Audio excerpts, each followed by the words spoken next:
ഇപ്പം ഇതാ നിൻ്റെ മകൻ എന്ന് പറയുമ്പോൾ ഈ മനുഷ്യനോട് ബന്ധപ്പെട്ട് ബാധിക്കുന്ന എല്ലാ വിഷയങ്ങളും ഈ ഇതാ നിൻ്റെ മകൻ എന്ന് പറയുന്ന ആ കുരിശിലെ അവസാന വചനങ്ങളിലുണ്ട്. ഈ അമ്മയ്ക്കാണ് അത് ഏൽപ്പിച്ചിരിക്കുന്നത്.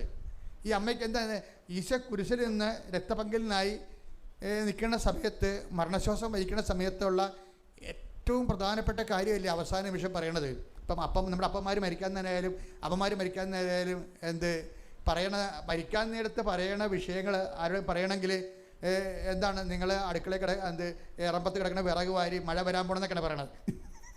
അമ്മ മരിക്കാൻ പോവുകയാണ്. അപ്പം അമ്മക്ക് എന്താ പറയാറുണ്ട്, ചെല്ല് മക്കളെല്ലാം വിളിക്കുന്നുണ്ട്. അപ്പോൾ അമ്മ ചെല്ലുമ്പോൾ മക്കളെ മഴ വരാൻ പോണ വിറക് വാരി ചാർത്തിലിട്ടേക്കാൻ പറയും. അങ്ങനെയുള്ള നിസ്സാര കാര്യങ്ങളൊക്കെ അവരോട് മരിക്കാൻ നേരത്ത് പറയുക ഇല്ല. വളരെ സീരിയസ് കാര്യങ്ങളെ മരിക്കാൻ നേരത്ത് പറയത്തുള്ളൂ. അതാണ് പറയണത്. എന്താണ്, ഇതാ നിൻ്റെ മകൻ. മനുഷ്യരാശിയെ അമ്മയ്ക്ക് ഏൽപ്പിച്ചിരിക്കുകയാണ്.